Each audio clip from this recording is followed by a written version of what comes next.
that film was so good. And he calls me, he says, I went out of my way and got it and had to find it and rent it and look at it. It sucks. I go, oh my God. So that's kind of a little secret with this buddy of mine. Oh God.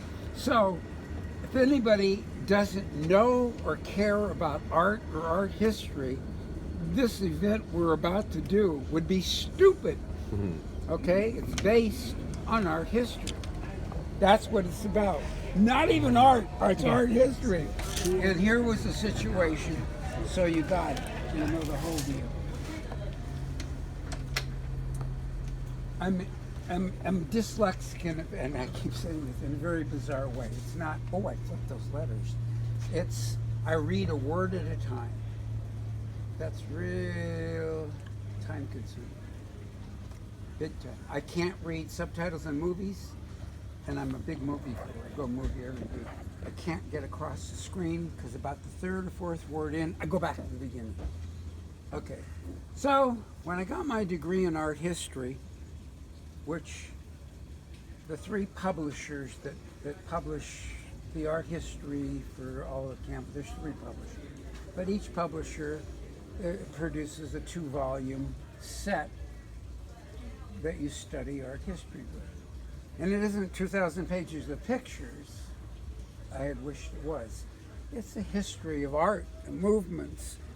It's intensive. So for me to get my degree, I outread everybody. They don't know it because I am a word-by-word reader. And when I got through this course, I thought, God, and all my projects start with one way. Can it be done? I'm not like writing for a public or novels or any of that kind of plotted fiction. I don't do anything unless I say, well, it hasn't been done because it can't be done. Well, why can't it be done? My challenge in this, can you do an art history with no text? Because that my enemy is text, obviously. And I thought, how could you do it? Has anybody done it? Of course not. Why? Because it can't be done. I don't accept that. How can you do it? There's got to be a way. And I tested one idea. The idea is based, and I'll show you the book. The idea is this. What if I use art, appropriate art, and manipulate it, which is to say appropriation and conflate it. Not to say, oh, isn't this clever? I took an Andy Warhol and I mashed it into a Picasso. Wow! No. Can I tell the history of art, movement by movement, period by period, literally use it and document, no text, no explanation, but document it scholarly. Any image or part of an image is documented. Artist, date it was made, material, medium, and size. Can I do that? That's all in the back. Just why? Why? Because years before I had done an experiment. It was shown at the Fry. What it was a 3-year project that I coerced 22 art museums around the world to collaborate with me, and here was the challenge there.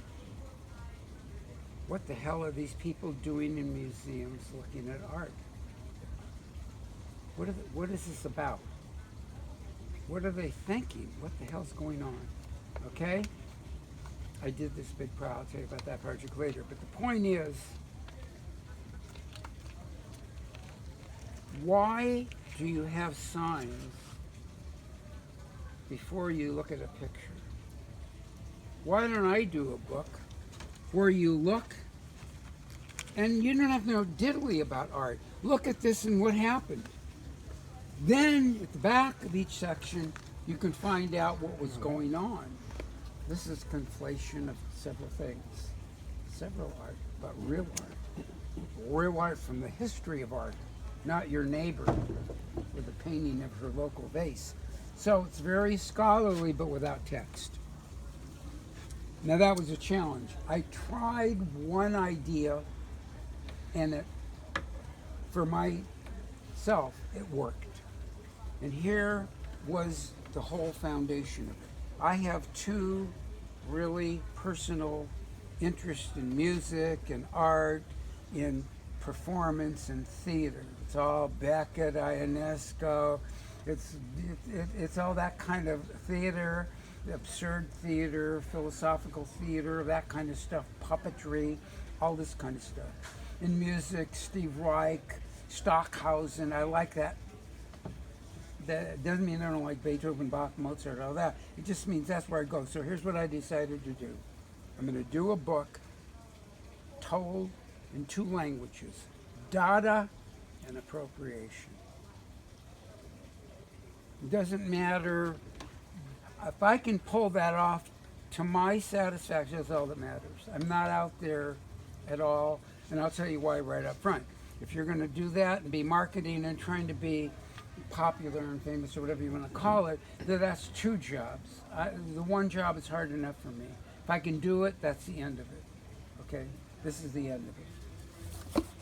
Unfortunately, I'm a low-tech, fondness, hands-on touch. So I did it in the most expensive way you could do it. Xeroxed. Instead of digital file, bang, put it into that thing where you get it back in the mail, it's all a book. I did it. It cost me $200 a piece.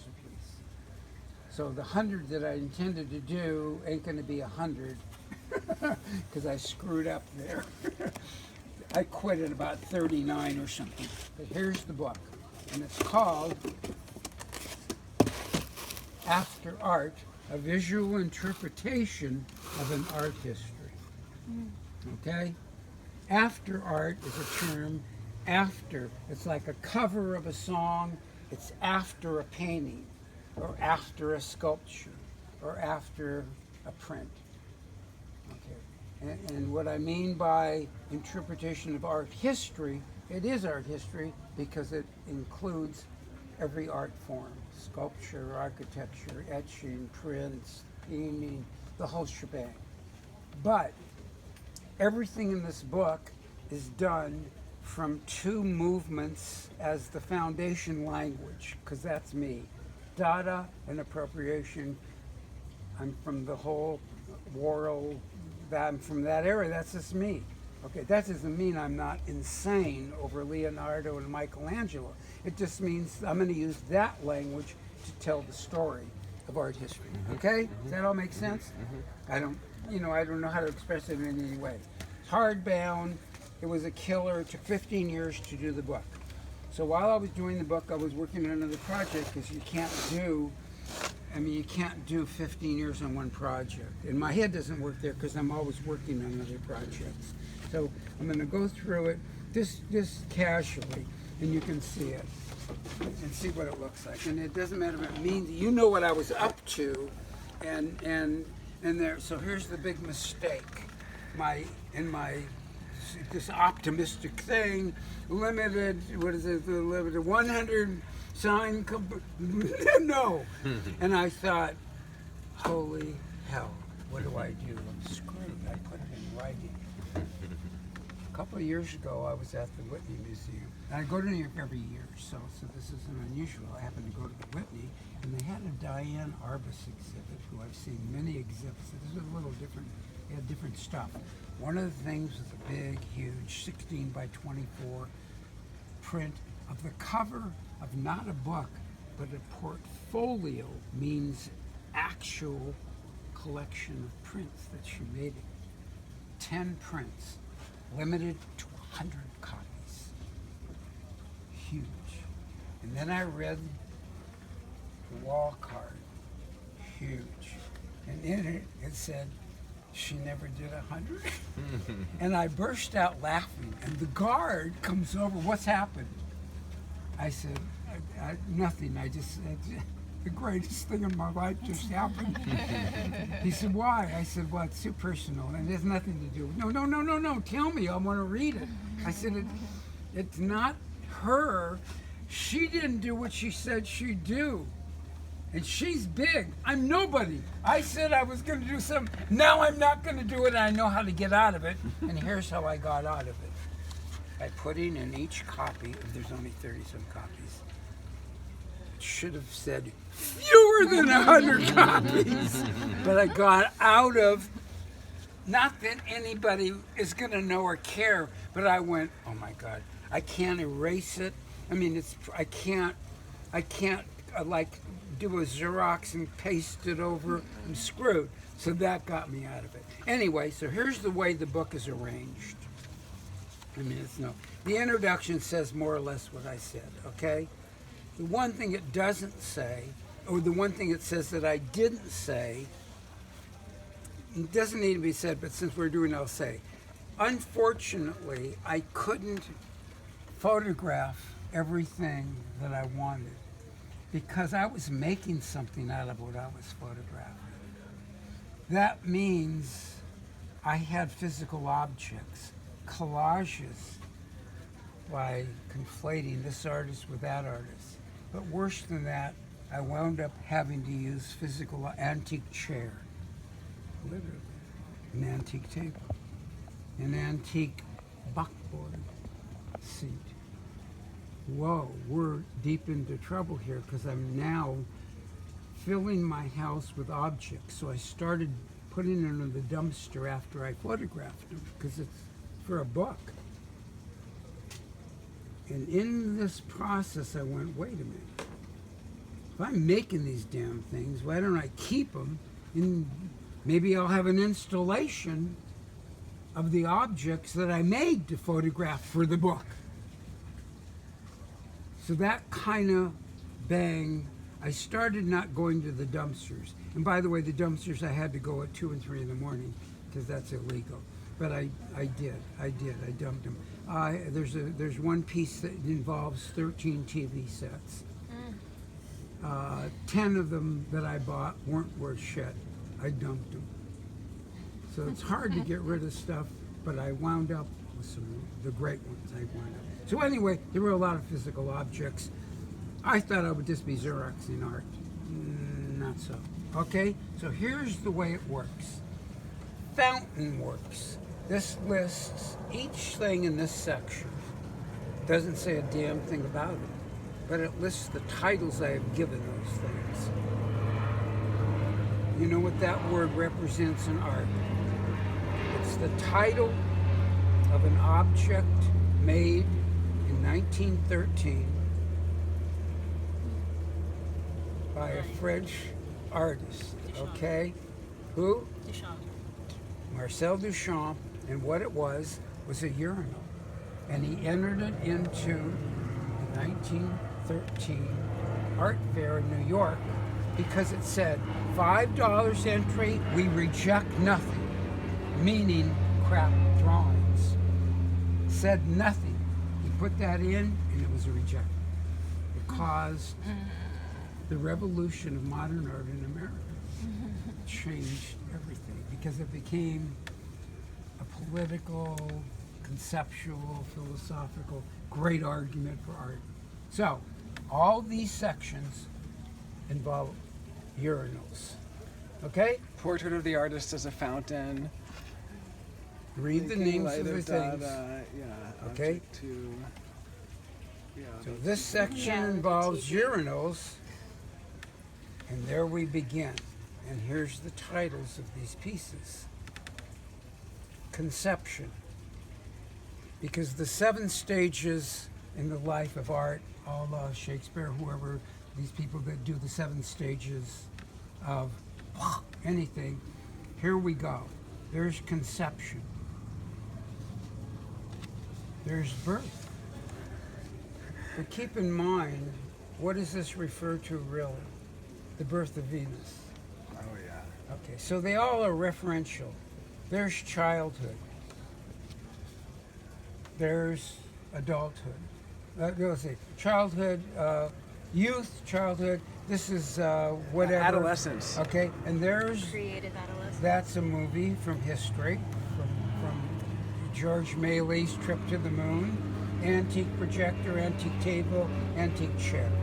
Okay, so this is what I mean by physicality. I had to really do a thing to get this picture, which screwed me up because I didn't want any objects. Okay, it's a 1913 hand crank projector. There is adulthood. And guess what? That painting, guess who made that painting? Duchamp. So, I mean, there was a lot of detail. That's a very, very old antique French portable artist's easel for going out in the country. This refers to the stool that Brancusi put that Duchamp put the bicycle wheel on, and there's his famous urinal. So it's all referential, but there's no text. This is it. Now, again, antique, blah blah blah blah blah. That chess set I made. The reason I made it is that Duchamp designed it and never made it. Okay, and that's an antique chess thing. There's the chess set that he designed and made, all those different colors. But he never made it, so I made it and used it in there. Because in his old age, he quit art and just played chess. And he was a really good chess player. And this is called Death.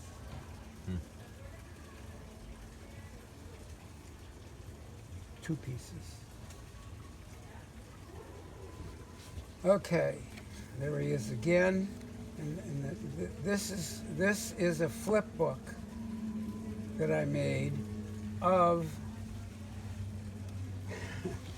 he's vomiting, but he's vomiting urinals, okay? Because it's from a famous film, avant-garde film. This refers to Dan Flavin. Dan Flavin worked only in neon tubes. Okay, I forgot what the title of this, again, I made it real hard. What's the title of that exact thing? Light, something with light, I would imagine. I'm looking upside down, so I can't tell. Up in the air, how to explain Dada to a lifeless rabbit. Wait, is this the lifeless rabbit? No, Okay. before that. Fountain blue, I think it's the previous page. Oh, got you. Making light of Dada. Making light of Dada. There you go. Okay, that's that conflation of. But I had to make it. I mean, physically. I thought I could do this. I mean, way back when. She's a famous artist. What's the next one called? Object 2. Object 2. Object 1 was made by a woman. Her last name was Merritt, and what she did is she covered a cup and a spoon in fur. Oh, So I've covered a urinal and a spoon in I thought that was a toilet brush. the toilet. But I used the toilet brush. Okay. But I did Yeah. a thing referring to her, and the fur was very expensive, unfortunately, and I couldn't do it. I needed a furrier to actually cover the urinal and cover the toilet brush. I mean, it's really turned into way more than I thought. Okay, this is a reference to Christo. Christo covered the bridge in fabric, covered... Oh, yeah, and he did stuff in the New York. The Reichstag I in did not Germany, know the that. whole giant building, everything. Wow, He, yeah. in his earlier part of his career, covered an object in a wheelbarrow. And I call this Dada object in a wheelbarrow. Yeah. But it's the same kind of It's thing. the urinal again. And a Korean guy did a Buddha looking at himself in a TV set. Okay? I used the urinal, and now this is the video that I use in all of them, okay? Because it's a 1969 video sphere from Japan. They're hard to find. Wow. So when this is set up, there's a camera that photographs the urinal, okay, and feeds it into the screen of the TV. So the urinal is looking at an image of the urinal. Because in the real thing, the Buddha's looking at Buddha.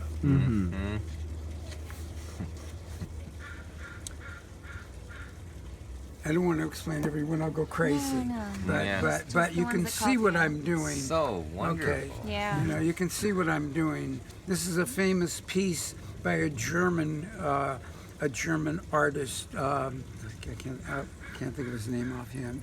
Go down the list. Let's see. There's reality TV, Deja No, New, teaching La Di Da how Da, to Eiffel teach a Tower. dead rabbit. Oh no, this is not. This is a world thing. What's it after? Oh, it's after. Oh, it's after the British guy, the guy that did the Hirst? shark floating in water. Oh, Damien Hirst. Hearst. Damien Hirst. Hirst. Damien Hirst, whatever that one is. Yeah. Anyway, this is. I mean, they all are composites of artists and movements. Okay, this is a series of quotes, all by Duchamp about art. So this is rotating in the ceiling. You sit here, and projected are all these quotes about Dada. So, and they're all from Duchamp. And there's many of them, but I didn't want to print them all. I mean, it's crazy for the book. This is the one teaching a dead rabbit about art. Mine is teaching a dead hare about Dada. And it's by this German who used felt and a rabbit, and he was sitting there when they photographed him. This is this is art according to Dada. The whole world. And Zurich, where it started. Here's Dada according to the world. Mickey Mouse. Bullshit. So anyway, this is the way it goes. This is all about Cindy Sherman. Only incorporating always Dada.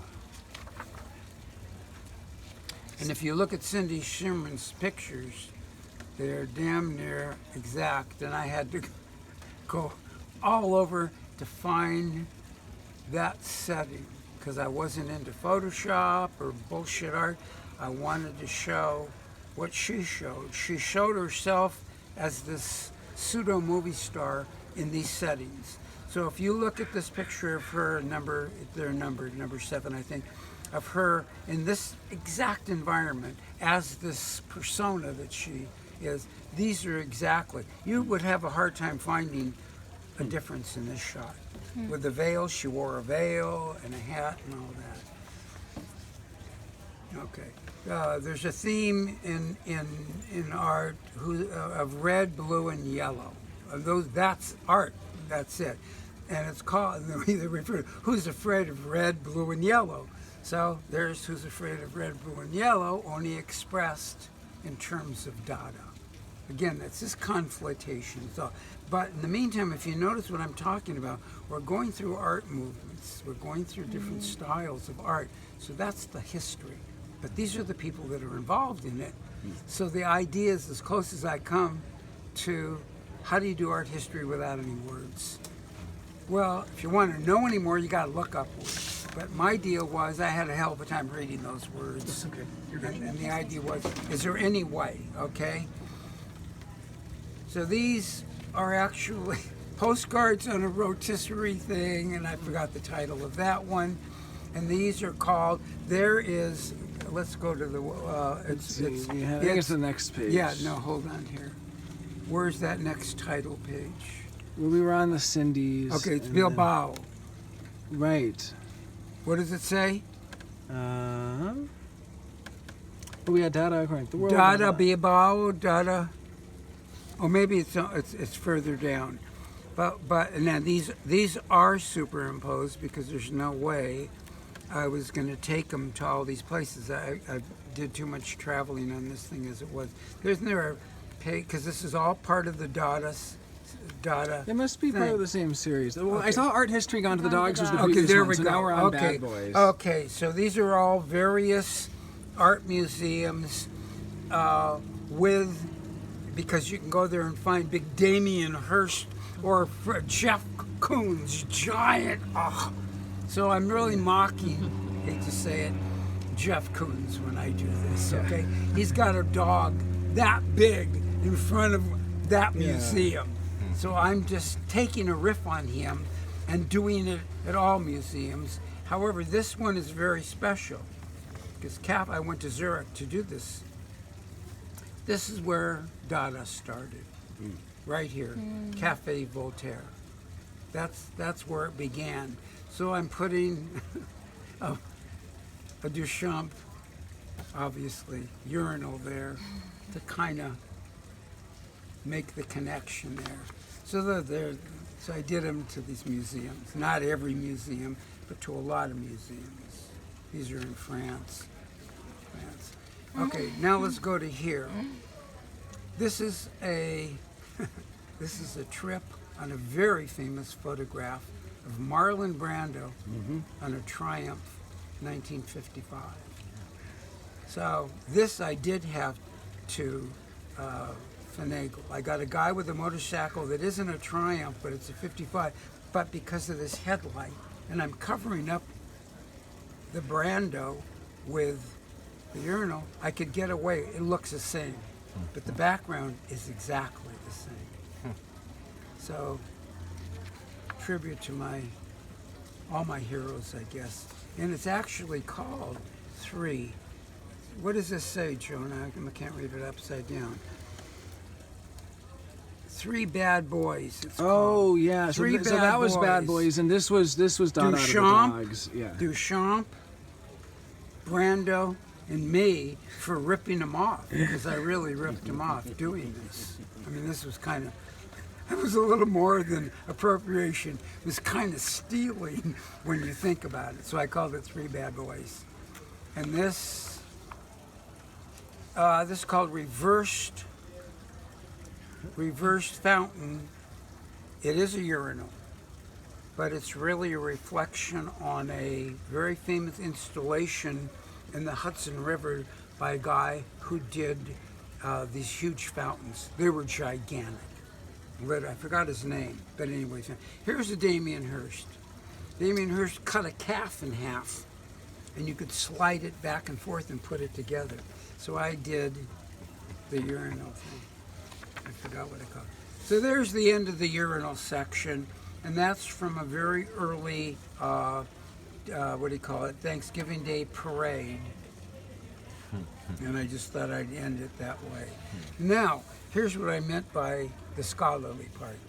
There is a scholarly style of what you would find in any art history referring to any of this stuff, not casually. Yeah, this is a shot of that guy, none of that. This is the formal art historian documentation format. So it's real elaborate, sizes, dimension, material, medium, year, title of each original element of this.